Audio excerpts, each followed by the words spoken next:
الشيطان إنه لكم عدو مبين إنه لكم عدو مبين فلما جاء عيسى بالبينات قال قد جئتكم بالحكمة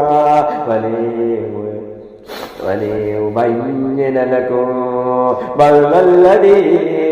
تختلفون فيه فاتقوا الله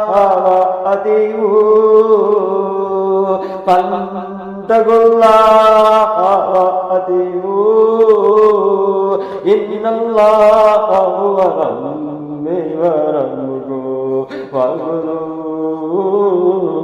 على صراط مستقيم فاختلف الأحزاب من بينهم وبين الذين ظلموا من عذاب يوم أليم هل ينظرون إلا أن تأتيهم بغتة وهم